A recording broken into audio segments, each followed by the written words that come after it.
As notícias são preocupantes.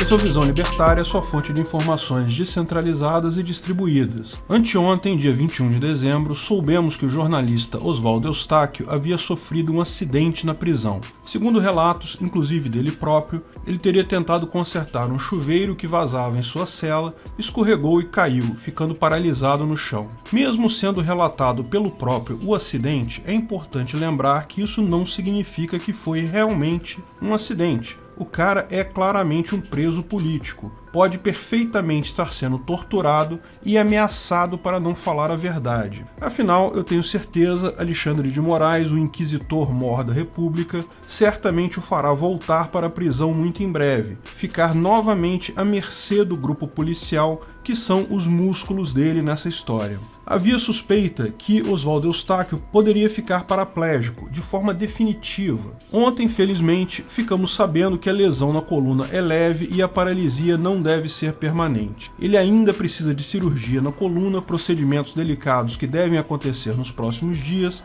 vai precisar de fisioterapia e um processo de recuperação, mas deve voltar a andar. Menos mal. Mesmo que tenha sido um acidente, já é um acidente que pode ser creditado a culpa de Alexandre de Moraes, o inquisitor-mor do caso. Um suposto juiz que subverteu todas as regras do devido processo legal para perseguir um jornalista que criticava a ele e ao grupo político dele. Algo que poucos ditadores fizeram com tamanha gana e negligência pelas consequências. Sim, mesmo que não tenha sido tortura, e eu não descartei tortura ainda, mesmo que tenha sido só um acidente, a culpa de Alexandre de Moraes é clara no caso, mesmo que não seja cabível do ponto de vista legal, moralmente é fato. Vamos explicar essa história do início para apontar todos os absurdos jurídicos, todas as regras e princípios de garantia de direitos individuais que foram simplesmente ignoradas no caso por conveniência ideológica.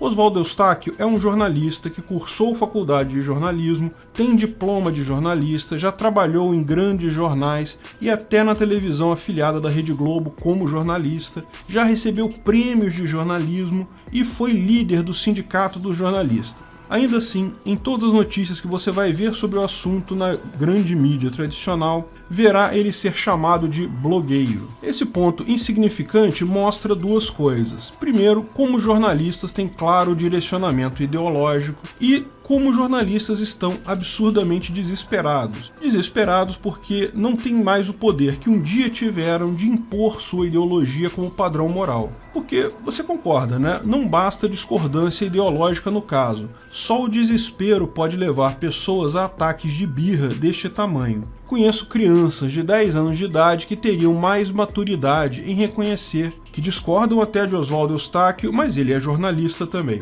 Mas a história vai muito além de um punhado de profissionais ressentidos tendo ataques de maturidade e birra. A história que vemos acontecer nos últimos dias mostra o desastre completo que é a chamada República Brasileira. Bastou um único presidente fora do script geral da elite financeira e política do país para expor como nunca a podridão das ditas instituições democráticas brasileiras. E olha que o cara nem era tão corpo estranho assim. Bolsonaro estava na política já há 24 anos, só não estava no grupo do poder. Só não repetia como um papagaio a ideologia socialista falada pelas elites. Bastou esse cara para expor um enorme conjunto de contradições e arbitrariedades. Oswaldo Eustáquio, como muitos outros jornalistas e outras pessoas que não são jornalistas por profissão também, mas acabam exercendo este papel, como eu, bem, nós descobrimos uma forma excelente de seguir com a profissão usando redes sociais. De fato, Oswaldo criou um jornal da direita,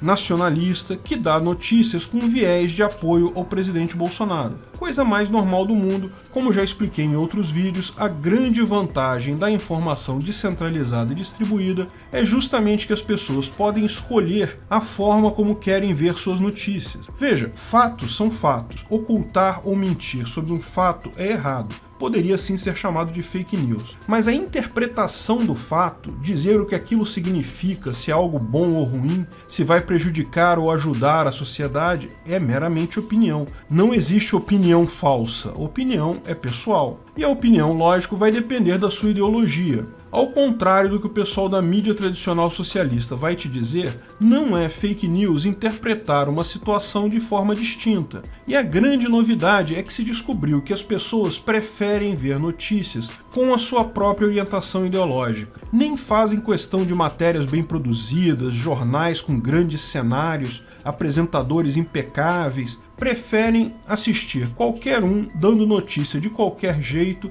desde que seja alinhado com a sua ideologia. E o Oswaldo Eustáquio acertou em cheio, porque a ideologia prevalente no Brasil é o conservadorismo cristão. Os canais e veículos dele explodiram de visualizações, enquanto a mídia tradicional socialista se vê praticamente abandonada pela população. Pior, com um custo de produção ordens de magnitude maior, não consegue atrair mais visualizações que muitos sites e canais no YouTube feito por um sujeito sozinho com uma câmera barata no quarto da casa. Esse desespero da mídia tradicional explica o ataque de pelanca de chamar Oswaldo Eustáquio de blogueiro bolsonarista, ao invés de jornalista, que seria o correto. E eu quero ressaltar aqui que muito do que o Oswaldo Eustáquio publica eu discordo. Eu sou libertário anarcocapitalista, sou totalmente antinacionalista. Quero que o governo brasileiro se exploda. Dou uma banana para bons costumes e moral tradicionalista. Meu respeito é apenas ao indivíduo e à propriedade privada. Apenas indivíduos são sujeitos de direito. Pátria, nação, país,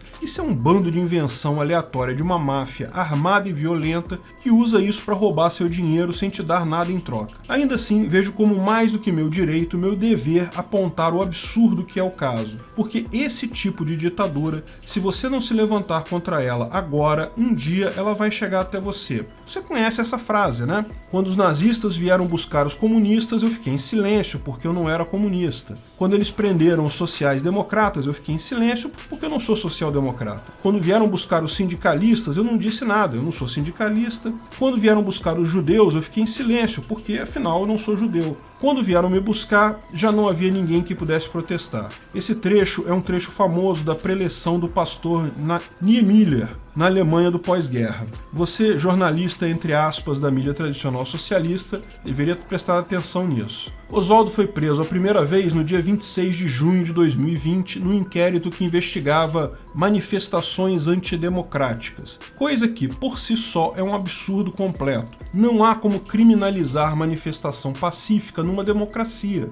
O direito de manifestação é parte integrante da democracia. Democracia sem direito de manifestação, democracia que não admite crítica a si mesma, não é democracia. O que diferencia ela de uma ditadura? Lembrando que a dita manifestação, embora tenha apresentado ideias que eu também considero questionáveis, não teve nenhum ato violento em si ou ação que efetivamente atentasse contra algo. Apenas pessoas manifestando sua opinião, que você pode ser contrário à opinião delas, eu sou contrário a várias dessas opiniões, mas nada além disso. De qualquer forma, o STF não gostou, o inquérito foi aberto pela Procuradoria-Geral da República, evitando o erro que o STF tinha cometido no inquérito anterior, o inquérito das fake news, que investigava ameaças contra ministros do Supremo e chegou também a prender vários jornalistas de direita também. Esse primeiro processo era um absurdo completo, ele tinha um vício formal de origem, posto que foi aberto pelo próprio STF, sem envolver o PGR.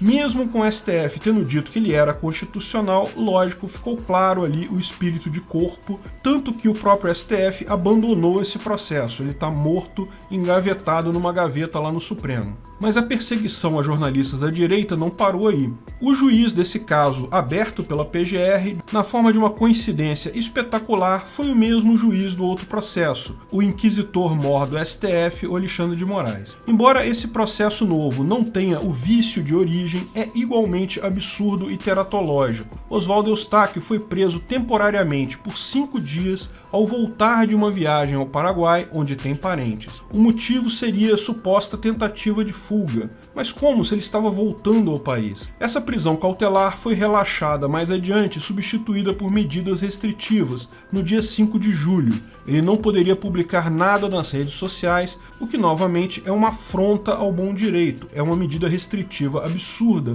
atenta contra a dignidade da pessoa humana, posto que impede o jornalista de exercer a sua profissão. A profissão do cara, a profissão de jornalista, consiste exatamente em escrever e publicar notícias, e é mais do que pacífico que uma medida que proíbe a pessoa de exercer a sua própria profissão atenta contra a sua dignidade humana. No dia 17 de novembro, ele foi novamente preso, dessa vez em prisão domiciliar com uso de tornozeleira eletrônica. Ele foi acusado de ter desrespeitado as medidas restritivas ao publicar suposta fake news sobre o candidato Guilherme Boulos e de ter ido a São Paulo tentar entrevistá-lo. Note que ele estava exercendo sua profissão. Repare que, em todo esse período, o inquérito policial de investigação dos supostos atos antidemocráticos segue em investigação, sendo renovado a cada 90 dias. Novamente, percebe-se uma mistura do processo anterior, das fake news, abafado pelo STF devido ao vício de origem,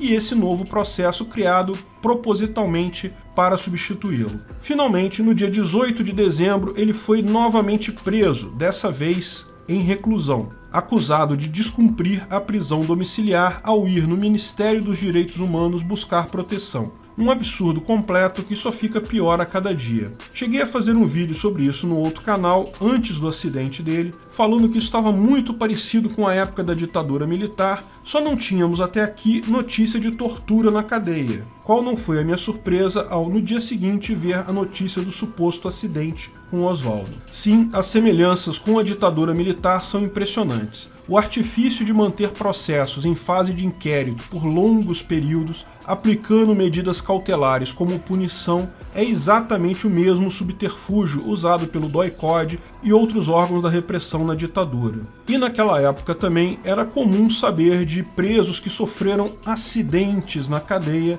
e acabavam requerendo cuidados médicos intensivos. Tomara que tudo isso seja apenas uma coincidência, mas veja, claramente nós temos um problema aqui. O processo penal no Brasil e na maior parte do mundo é dividido em duas fases. A primeira fase é chamada fase inquisitorial, onde ocorre o chamado inquérito policial. Supostamente essa fase serve para a polícia colher provas, fazer a investigação do caso. É chamada de inquisitorial exatamente porque não apresenta ampla defesa e contraditório. Normalmente, uma vez levantadas as provas de autoria e materialidade do caso, é aberta a denúncia e o processo passa para a segunda fase, que é o processo judicial propriamente dito. Na fase de inquérito, como disse, não há garantia de contraditório e ampla defesa porque entende-se ser uma fase preliminar, apenas para levantar provas. Na fase processual propriamente dita, na fase judicial, o acusado tem então acesso à ampla defesa, ao contraditório e a todas as demais garantias do devido processo legal. Em tese, não é problema haver uma fase inquisitorial, porque, pela Constituição, ninguém será punido antes do devido processo legal. Só que, ao mesmo tempo, a legislação prevê algumas medidas cautelares que podem ser tomadas ainda durante a fase de inquérito. Por exemplo, prisão temporária ou preventiva para evitar que o acusado fuja ou destrua provas, busque apreensão para colher provas e outras medidas. Em tese, essas medidas não deveriam ser tomadas com o objetivo de punir ninguém. Elas devem ser tomadas apenas com o objetivo de concluir a investigação, jamais como punição, visto que a Constituição deixa claro que punição é apenas após o devido processo legal. O que faz o ditador travestido de agente público, o que ele fazia na época dos anos de chumbo e o que Alexandre de Moraes está fazendo agora, ele cria o inquérito e aplica medidas cautelares como se fossem punições. O inquérito não acaba nunca porque o inquisitor sabe que não tem provas de crime nenhum. Se tivesse provas, passaria o processo para a fase judicial, onde o acusado seria condenado. Mas ele sabe que isso não vai acontecer porque ele não tem provas. Ele mantém o processo na fase de inquérito e fica estendendo esse inquérito a vida toda e aplicando medidas cautelares como punição. É o que vemos no caso. É o que fazia o pessoal do DOI-CODE e é o que vemos nesse caso. Houve devido processo legal para saber se a fake news contra o Boulos era fake news mesmo? Não. Oswaldo Eustáquio foi punido sumariamente. O inquérito já roda há vários meses, eles não têm provas de nada. Se tivessem provas, já teriam ido para o processo judicial e condenado o cara, mas não tem. é instrumento típico de ditadura, de pessoas que querem punir de forma direta, sem precisar do devido processo legal. E o mais curioso é que, após os anos de chumbo, após a ditadura militar do Brasil, o Congresso brasileiro incluiu um monte de garantias para que isso não acontecesse novamente. Por exemplo,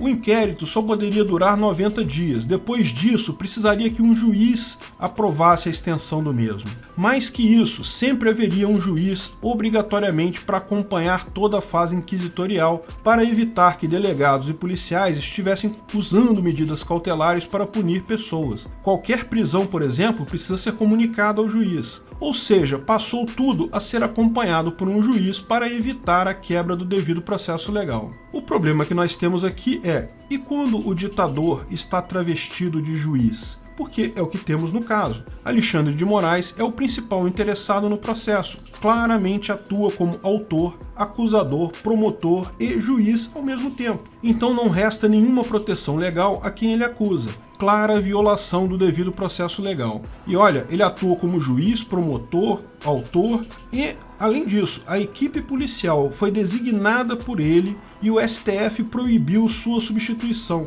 Ele praticamente garantiu uma equipe de cachorros para fazer o serviço sujo dele.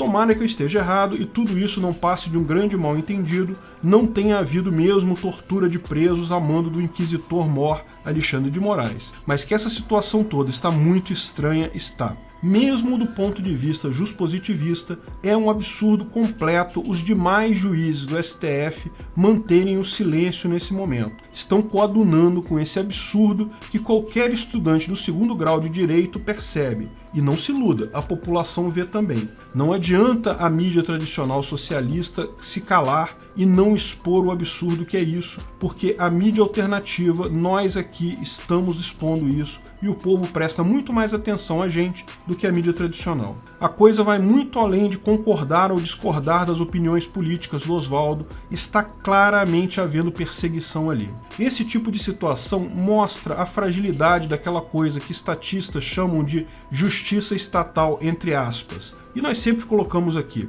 quem vigia os vigilantes? Nos anos de chumbo, os policiais a serviço do executivo faziam esses absurdos de manter inquéritos abertos para punir com medidas cautelares. A solução foi colocar um juiz para vigiar os policiais. E agora, quem vigia o juiz? Os juspositivistas podem achar alguma coisa e criar uma outra entidade que vai vigiar o juiz, mas não vai resolver o problema, porque daí quem vai vigiar essa outra entidade? Mais dia menos dia, esse cara que vai vigiar o juiz vai se tornar ditador da exata mesma forma. Solução hierárquica para a lei, para a justiça é inviável. Um ordenamento jurídico único, uma estrutura judicial monolítica e monopolista é um fracasso. Não há justiça de fato neste modelo. O modelo correto de justiça é o modelo libertário, distribuído, descentralizado, com múltiplos ordenamentos jurídicos coexistindo na mesma região. Múltiplas empresas de segurança fornecendo ordenamentos jurídicos distintos que as pessoas aceitam de forma voluntária. Você escolhe as leis que quer seguir e paga um imposto, na verdade uma contribuição, para aquela empresa de segurança privada que deseja. Quem garante que uma empresa dessas não se tornará uma ditadura? Bem, o fato dela estar no livre mercado. Perderia clientes para outras empresas. Só o anarcocapitalismo tem a solução para a justiça. Obrigado por sua audiência. Esse vídeo foi um oferecimento de armataweb.com, cloud e serviços de data center. 100% de compromisso com a satisfação e privacidade dos clientes. Aceitamos Bitcoin. Veja o link na descrição do vídeo. Se você gostou desse vídeo, clique no like e compartilhe ele em suas redes sociais. Se inscreva no canal para nos ajudar, clicando no botão vermelho abaixo. Se quiser ser avisado de novos vídeos, clique no sininho ao lado. Saiba mais sobre o nosso projeto no site visãolibertaria.com. Lá você pode sugerir novos artigos, escrever artigos, patrocinar e muito mais. Confira visãolibertaria.com. Até a próxima!